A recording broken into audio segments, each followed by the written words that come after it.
네, 선생님들 세 번째 시간 시작하겠습니다. 이번 세 번째 시간에는 그렇다면 구체적으로 학교 현장에서 이 학부모들과 어떻게 하면 함께 협력할 수 있을까? 구체적인 방법에 대해서 한번 생각을 나눠보려고 합니다.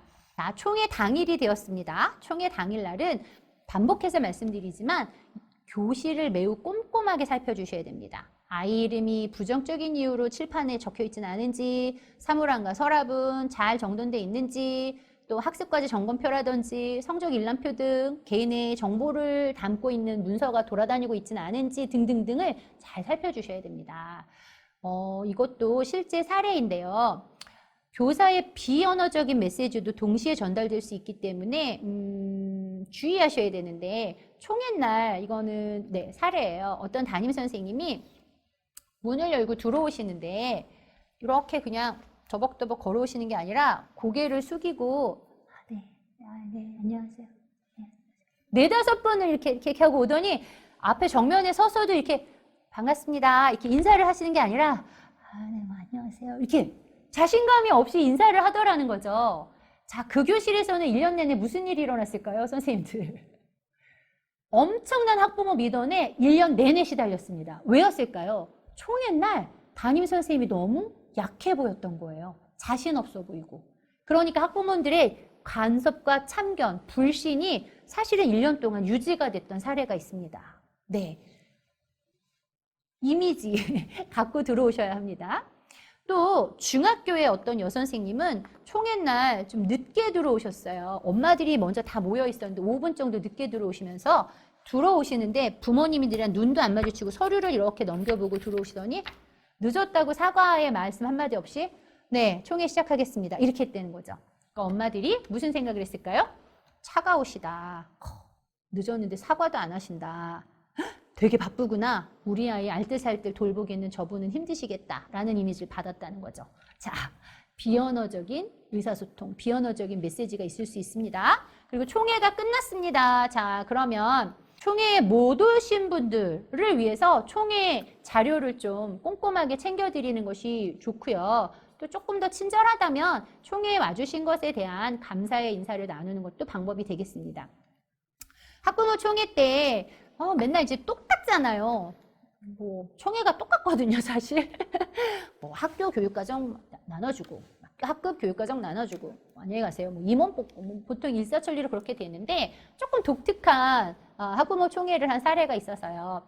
저런 식의 카드를 이용한다든지 아니면 저렇게 엄마들을 라운드 형태로 교실 배치를 하고 간단한 다과를 준비해서 1년 동안 어떤 교실을 원하시는지 엄마들의 이야기를 들어보게끔 하는 총회를 진행하신 선생님이 계셨어요. 자, 1년 동안 저 학급은 엄마들이 그야말로 학급 경영의 천군만마가 되어주셨죠. 왜냐? 학급 경영의 청사진을 같이 그렸으니까요. 저런 방법도 있습니다. 그리고 총회날 웬만하면 부모들이 다 오시는 것이 선생님 1년 학급살이에 특별한 오해를 사지 않는 비법이 됩니다. 모두 오시도록 초청하시는 것이 좋고요. 그리고 아까 좀 전에 보여드렸던 사진처럼 학부모님들은 어떤 교실을 꿈꾸시는지 함께 이야기 나눠보신다면 정말 좋겠습니다. 그리고 학부모님의 의견이 반영돼서 교육과정이 운영될 것임을 약속을 하신다면 학부모님들을 좀 더 교육의 주체로 끌어들일 수 있습니다. 그러나 선생님이 각오하셔야겠죠. 엄마들이랑 충분히 소통할 준비가 필요합니다. 자, 다음은 공개 수업인데요. 공개 수업은요, 학년 초부터 어떤 수업을 공개할 것인지 수업 모형을 좀 미리 구상해 두시면 좋습니다. 안 그러면 공개 수업 쇼가 됩니다. 공개 수업을 마치고 나갈 때 어떤 학부모가 자녀 귀에다 대고 속삭이는 것을 저는 들어본 적이 있습니다. 야, 니네 선생님 평소에도 이렇게 수업하시니? 이렇게 질문을 했어요. 정말 큰일 날 뻔했죠. 제가 만약에 쇼를 했다면. 자, 그런 이야기를 듣지 않기 위해서는요. 익숙한 수업 모형을 가지고 교사도 아이들도 익숙해진 상태에서 수업의 주제만 바꾸셔서 공개 수업을 하시는 것이 좋습니다. 예를 들면 뭐 디베이트 수업이에요. 그러면 공개 수업 전에 디베이트 수업 하는 거예요. 아이들이랑 함께. 그 다음에 동료 장학 수업도 디베이트 수업 하는 거예요. 그러다가 학부모 공개 수업 디베이트 하는 거예요. 뭐만 바뀌면 됩니까? 논제만 바뀌면 되죠.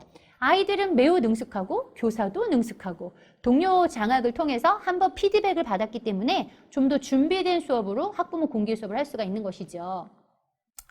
사진을 보시면 좌측이 평상시 국어 수업 모습이고요. 우측이 공개 수업 모습인데 어떻습니까? 똑같죠? 아이들이 긴장하지 않습니다. 담임교사도 쇼할 필요가 없어요.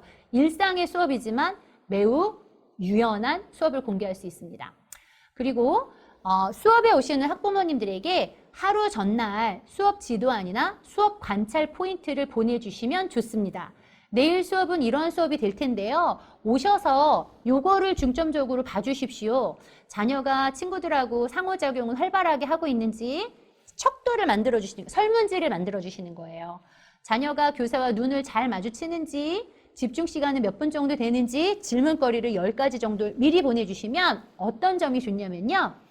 교사가 봐줬으면 좋겠다라고 미리 제시한 그것을 관찰하느라고 불필요한 거 관찰해서 말을 만들지 않습니다. 불필요한 검정 색깔 소문이 만들어지지 않아요. 그리고 공개 수업을 통해서 정말로 봐야 하는 자녀의 학습 발달 모습, 자녀의 학습 습관을 부모가 정확하게 관찰하고 가는 효과가 있습니다. 근데 이러한 진단표를 미리 보내드리지 않으면 부모님들은 사실 교육 전문가가 아니기 때문에 어이구 내 새끼 기특하다, 어이구 내 새끼 잘생겼네 이것만 보고 가요. 자녀의 학습에 별로 도움이 되지 않는 수업 공개가 됩니다. 그래서 지도안과 관찰 포인트를 미리 주시는 것이 좋고요. 부모들이 당일날 보고 싶어하는 것은 교사의 수업 역량이 아닙니다. 자녀이기 때문에 되도록 학생 중심 수업을 설계하시는 것이 좋고요.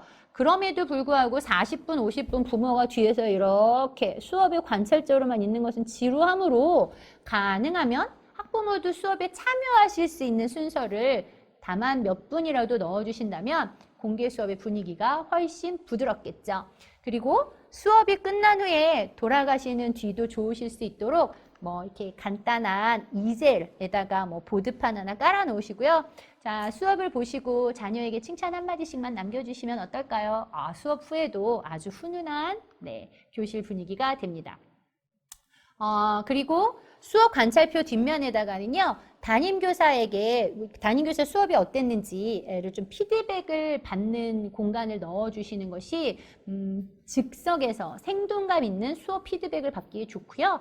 다만 이렇게 설문지를 거두면서 한마디라도 인사를 나눌 수 있기 때문에 좀 더 좀 부드러운 만남의 장을 마련해 드릴 수가 있습니다. 그리고 역시 이때에도 못 오신 학부모님의 마음을 헤아리셔서 공개 수업의 사진을 뭐 함께 소통하는 밴드에 올려주신다든지 아니면 뭐 다만 지도안이라도 뭐 보내주신다든지 이러한 방법으로 함께하지 못한 학부모님의 마음을 한번 헤아리는 것도 도움이 될 것 같습니다.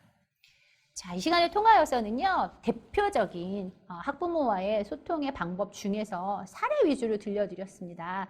선생님들께 어떤 도움이 되었는지 모르겠지만 선생님만의 고유성과 독창성을 발휘하셔서 선생님도 소통과 또 좋은 첫인상을 남길 수 있는 첫 모임 학부모와의 소통의 시간 마련하시기 바라겠습니다.